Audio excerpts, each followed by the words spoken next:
Hello student, तर आज आपण युनिफॉर्म सर्क्युलर मोशन बद्दल अभ्यास करणार आहोत. ओके, मग सगळ्यात अगोदर सर्क्युलर मोशन म्हणजे काय? ओके, सोपं आहे बघा. सर्क्युलर मोशन म्हणजे काय?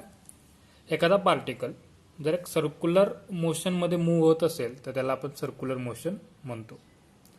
For example, earth revolving around the sun.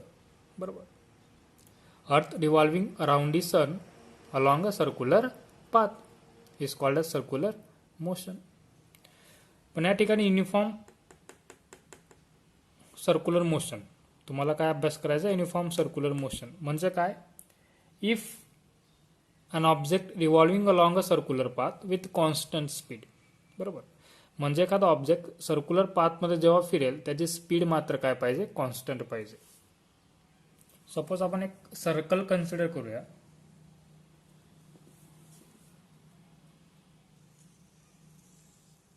Okay, इथे एखादा ऑब्जेक्ट कन्सिडर करूया आपण. तो ऑब्जेक्ट कसा फिरतो? Along circumference of a circle with a constant speed are called as circular motion. या ठिकाणी मी डेफिनेशन लिहितो बघा. If a particle moves along a circular path, if a particle moves along circular path with constant speed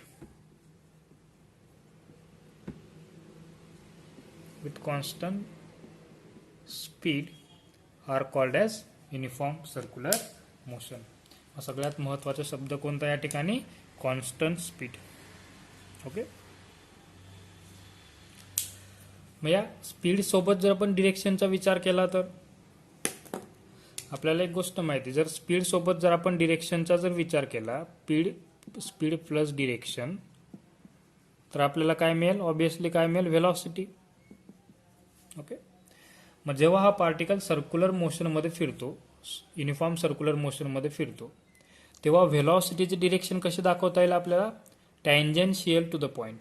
okay, म्हणजे समजा हा particle इथं थांबलाय आता. ओके, मग इथं जर मला व्हेलॉसिटीची डिरेक्शन दाखवायची असेल तर मला सिम्पली काय करायला लागेल? असं या ठिकाणी एक टँजंट ड्रॉ करायला लागेल. ओके, मग तो एक सर्क्युलर पाथमध्ये जो फिरतोय, मग तो पार्टिकल समजा इथून तर इथपर्यंत आला, इथं आला. या पॉइंटला जर मला व्हेलॉसिटीची डिरेक्शन दाखवायची असेल तर कशी दाखवता येईल मला? अशा पद्धतीने. म्हणजे या पॉइंटला मला सिम्पली काय करायला लागेल? टँजंट ड्रॉ करायला लागेल. ओके, परत तो पार्टिकल समजा इथून ते इथपर्यंत आला. Okay, then I want to show the direction of velocity, so I need to draw tangent to that particular point. Similarly, particle moves from here up to here, then the velocity, direction of velocity is tangential to at that particular point. Okay, म्हणजे जेव्हा particle uniform circular मोशनमध्ये फिरतो तेव्हा direction of velocity always change. बरोबर, जेव्हा particle uniform circular मोशनमध्ये फिरतो तेव्हा त्याची जी काही वेलॉसिटीची डिरेक्शन आहे ती प्रत्येक पॉइंटला या ठिकाणी चेंज होते. मॅग्नेट्यूड मात्र कॉन्स्टंट असतं. काय? मॅग्नेट्यूड मात्र काय असणार तुमचं? कॉन्स्टंट. त्यामुळे आपण लिहूया बघा, velocity is always tangential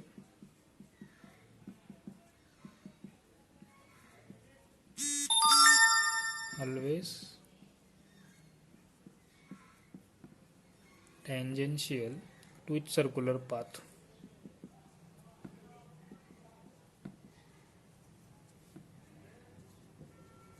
Okay, without change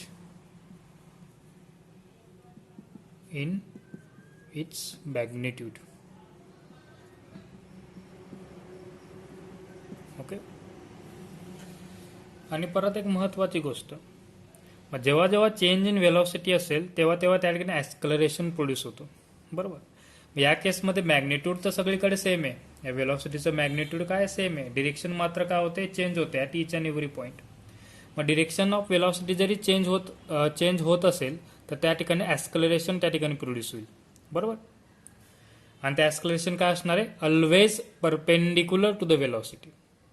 okay, लक्षात घ्या. To change the direction of velocity acceleration is a must and acceleration is always perpendicular to the velocity. Okay, ठिकाणी लिहूयात acceleration must be perpendicular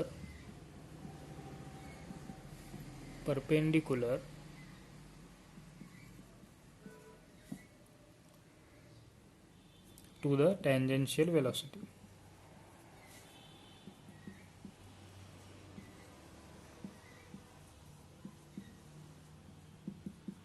okay, म्हणजे तुमचं ॲस्कलेशन कसं असणार आहे?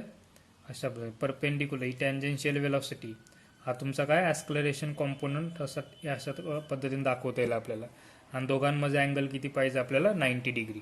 Okay, समजा जर दोघांमधला अँगल 90 डिग्री नसेल किंवा समजा ॲस्कलरेशन जर component is along the tangential velocity, म्हणजे वेलॉसिटी आणि ॲस्कलरेशन यांच्यामधला अँगल जर 90 डिग्री नसेल, बरोबर, तर तो पार्टिकल युनिफॉर्म सर्क्युलर मोशनमध्ये फिरणार नाही. मग कंडिशन काय पाहिजे या ठिकाणी? Acceleration must be perpendicular to the angular velocity. Okay, of constant magnitude.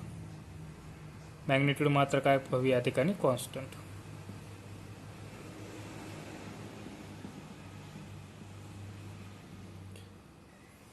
आणि नेक्स्ट पॉईंट काय आहे की जी काही ॲस्कलरेशनची डिरेक्शन आहे ती काय असणार आहे? Towards the centre of the circle. Always remember, acceleration directed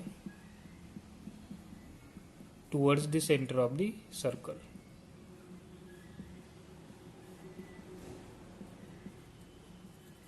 Center of the circle. Okay, and त्यालाच काय म्हणतो आपण? Centripetal acceleration. Centripetal acceleration means acceleration is towards the centre of the circle. That is centripetal acceleration.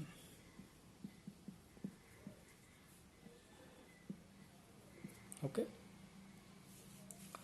तर एवढ्या काही गोष्टी तुम्हाला uniform circular motion मध्ये लक्षात घ्यायला लागतील. सगळ्यात महत्त्वाचं म्हणजे काय? The definition. If a particle moves along a circular path with constant speed are nothing but uniform circular motion.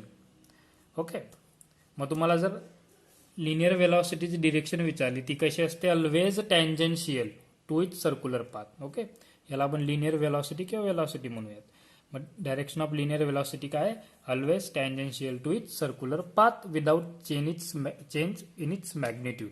Okay, मग त्या डायरेक्शन प्रत्येक पॉइंटला मॅग्निट्यूड तर सेम आहे पण डायरेक्शन मात्र काय? ती चेंज होते. डायरेक्शन जर चेंज होत असेल तर या ठिकाणी ॲक्सलरेशन प्रोड्यूस होईल. बरोबर, आणि त्या ॲस्कलरेशन काय असणार आहे? Always perpendicular to its linear velocity. या पर्टिक्युलर लिनियर वेलॉसिटीला ॲस्कलरेशन काय असणार आहे? Always perpendicular to its linear velocity with constant magnitude. ॲस्कलरेशनचं पण मॅग्निट्यूड आहे की नाही? कॉन्स्टंट असणार आहे. बरोबर, आणि डायरेक्शन कुठे असणार आहे ॲक्सलरेशनची? Towards the centre of the circle are called as centripetal acceleration. Okay okay, period, radius vector and angular speed. Okay, so let's start with radius vector. Radius vector means if a center of a circle is taken as a origin, then vector joining the center to the particle. या ठिकाणी आज जर आपण origin consider केला, okay, मी या origin पासून एक वेक्टर ड्रॉ करतोय आपण to the position of the particle. हा पार्टिकल एक कन्सिडर केला आपण अगोदर. हा पार्टिकल मग ओरिजिन पासून तर त्या पार्टिकल पर्यंत जो काय वेक्टर ड्रॉ करू त्याला आपण काय म्हणूयात? Radius vector. If centre of a circle taken as origin, the vector joining the centre to the circle are called as radius vector. मग जसा पार्टिकल मूव्ह होईल त्याचा अलॉंग तुमचा रेडियस वेक्टर या ठिकाणी मूव्ह होणार आहे. म्हणजे इनिशियली पार्टिकल इथं आहे. Okay, after certain time particle moves from point A to B like this. Okay, मग रेडियस वेक्टर पण त्याचा अलॉंग काय होईल? तो मूव्ह होईल. म्हणजे तो एकंदरीत त्या पार्टिकलची पोझिशन दाखवतो. काय दाखवतो? पार्टिकलची पोझिशन. म्हणजे मी जर असा एक रेडियस वेक्टर ड्रॉ केला, याचा अर्थ काय की तो पार्टिकल आता कुठं थांबलाय?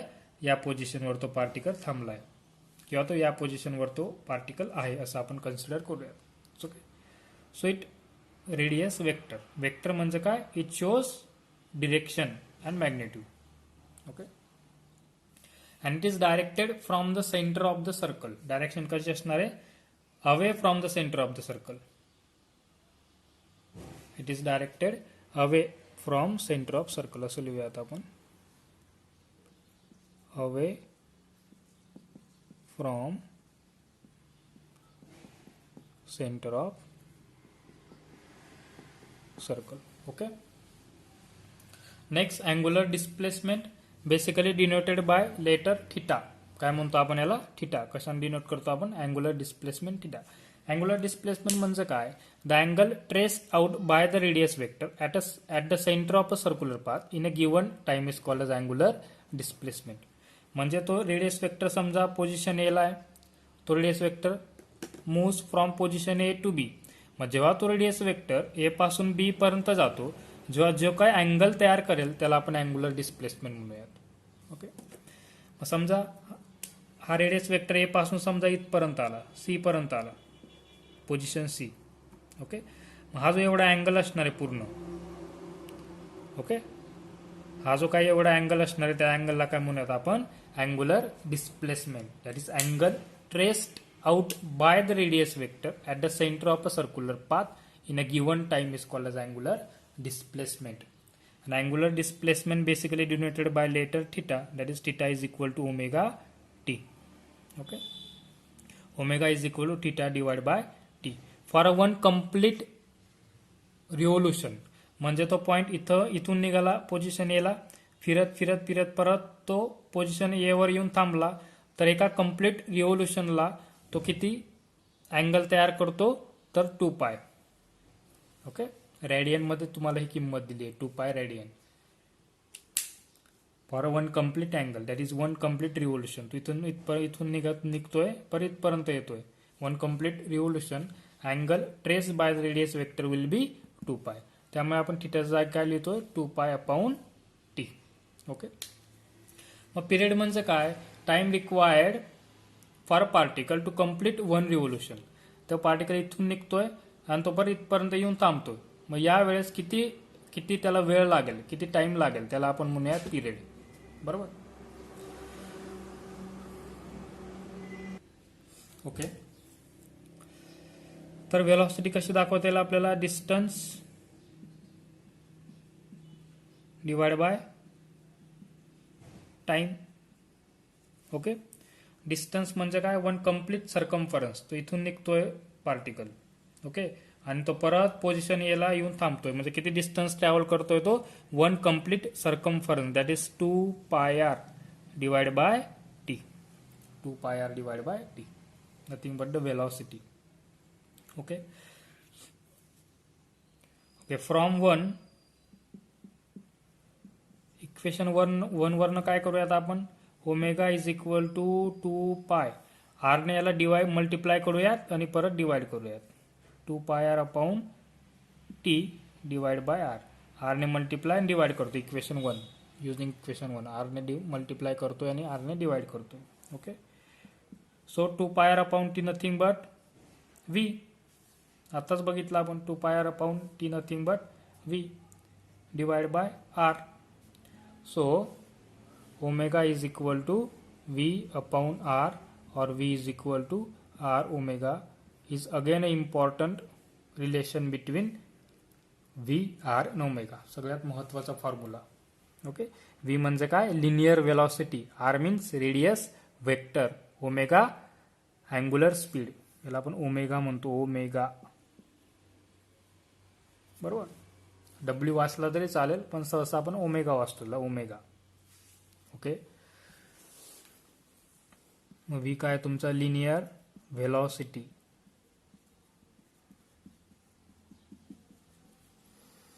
R nothing but radius vector.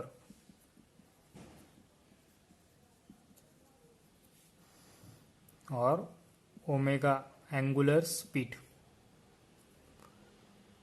Omega angular speed. Okay, here theta angular displacement.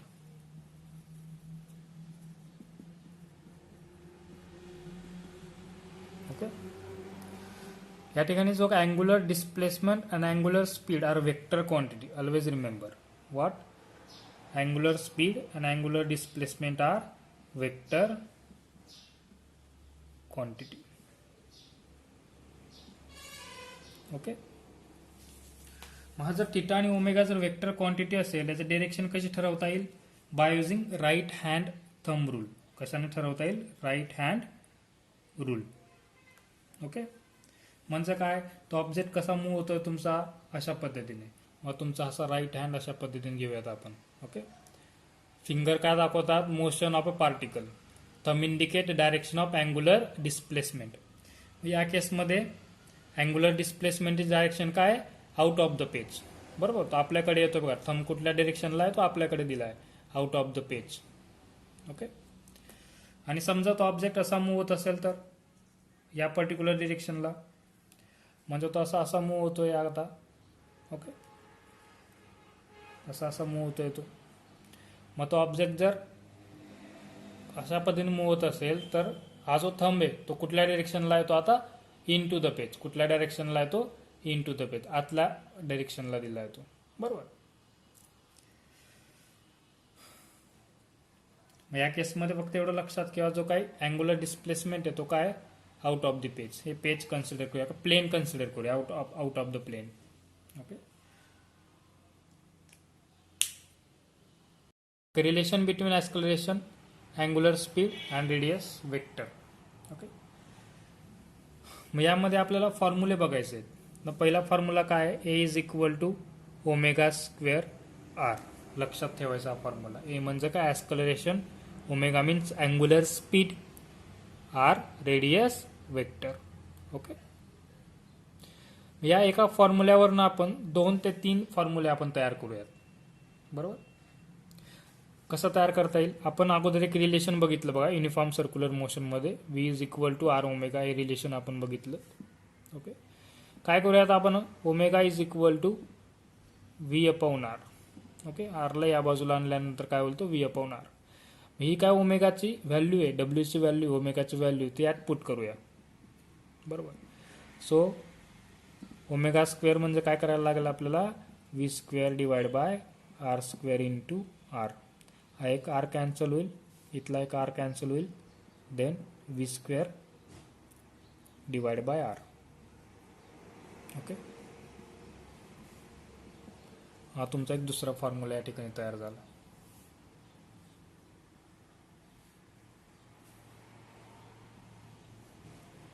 Okay, आता परत काय करूया? या फॉर्म्युल्यावरनं आरची व्हॅल्यू आपण काय करू? सेपरेट करू. आर इज इक्वल टू काय येईल? तो व्ही अपॉन ओमेगा. ही जी काय आरची व्हॅल्यू आहे या ठिकाणी पुट करूया. काय मिळेल? A is equal to omega square into V upon omega. Omega omega getting cancel, A is equal to V omega. परत आपल्याला एक नवीन फॉर्म्युला तयार झाला, ए इज इक्वल टू काय? V omega. जशी रिक्वायरमेंट असेल तसे आपण फॉर्म्युला यूज करूयात. ओके, एक्झाम्पल सोडवण्यासाठी महत्वाचे फॉर्म्युला आहेत. ओके, नेक्स्ट आपल्याला माहिती F is equal to what? Mass into acceleration. Acceleration are nothing but omega square R. परत ओमेगाची व्हॅल्यू आपण व्ही अपॉन आर पुट केली तर काय मिळेल आपल्याला? M into V square upon R square into R. This particular R आणि हा आर गेला, मग काय मिळतो? M V square upon R. नवीन फॉर्म्युला मिळाला आपल्याला काय? M V square upon R. याला आपण सेंट्रिपिटल फोर्स असं म्हणतो. बरं, कारण हा सेंट्रिपिटल ऍक्सलरेशन आहे. युनिफॉर्म सर्क्युलर मोशन मधला ऍक्सलरेशन काय? तो सेंट्रिपिटल ऍक्सलरेशन आहे. त्याचा करस्पॉन्डिंग फोर्स काय? तो सेंट्रिपिटल फोर्स. बरोबर, आणि त्याचं मॅग्निट्यूड किती असणार आहे? M V square upon R. Okay